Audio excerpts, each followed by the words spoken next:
Welcome to 108 news Telugu బులెటిన్ల ముందుగా headlines.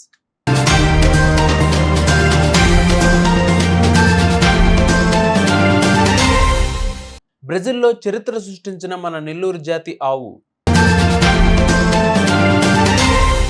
నేటి నుంచి బసవతారకం ఆసుపత్రిలో ఉచిత క్యాన్సర్ టెస్టులు. ఆంధ్రప్రదేశ్లో పింఛన్ల పంపిణీపై సీఎం చంద్రబాబు కీలక ఆదేశాలు. 1382 మందికి టీచర్ ఉద్యోగాలు ఇవ్వండి, హైకోర్టు ఆదేశాలు. ఆవు పంటలు పండించడం చూసాం కానీ కాసుల పంట పండించడం ఎప్పుడైనా చూసారా? బ్రెజిల్లో జరిగిన వేలంలో ఓ గోవు అత్యధిక ధరకు అమ్ముడుపోయి రికార్డు సృష్టించింది. ఏకంగా $4.8 మిలియన్, అంటే సుమారు 40 కోట్లకు పైగా ధర పలికిన ఔరా అనిపించింది.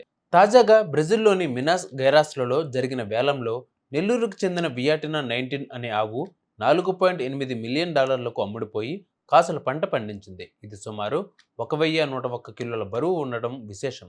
సాధారణంగా ఇదే జాతికి చెందిన ఆవుల కంటే దీని బరువు రెట్టింపు కావడం గమనార్హం.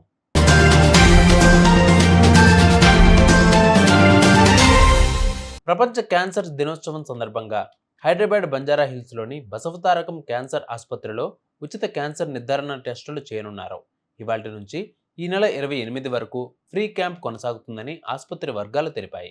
ఉదయం 10 గంటల నుంచి మధ్యాహ్నం 1 గంట వరకు ఉచితంగా ప్రైమరీ టెస్టులు, ఆ తర్వాత అవసరమైన పరీక్షలను తక్కువ ధరకు చేయనున్నట్లు పేర్కొన్నారు.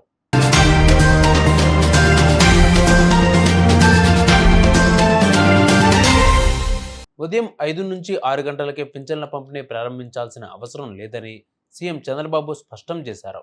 ఇదే విషయంపై ఉద్యోగులకు షోకాజ్ నోటీసులు వస్తూ ఉండడంతో ఆయన స్పందించారు. అనవసర నిబంధనలతో ఇబ్బంది పెట్టొద్దని, ఉదయం 7 గంటల నుంచి సాయంత్రం 6 గంటలలోపు పంపిణీ పూర్తి చేస్తే సరిపోతుందని చెప్పారు. ఇంటి వద్ద కాకుండా ఇతర ప్రాంతాల్లో పెన్షన్ ఇస్తున్నట్లు తేలితే కారణాలు తెలుసుకోవాలన్నారు. లబ్ధిదారులతో గౌరవంగా వ్యవహరించాలని సూచించారు చంద్రబాబు.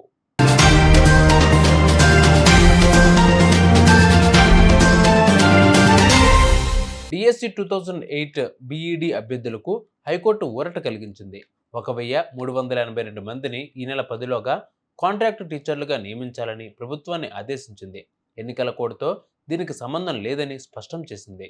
2008 నుండి ఉమ్మడి ఏపీలో డిఎస్సి నోటిఫికేషన్ వెలువడింది. ఎస్టీడీ పోస్టుల్లో 30% డిఈడి అభ్యర్థులకు కేటాయించింది. తమ కంటే తక్కువ అర్హత కలిగిన వారికి రిజర్వేషన్ ఇవ్వడంపై బీఈడి అభ్యర్థులు కోర్టును ఆశ్రయించారు.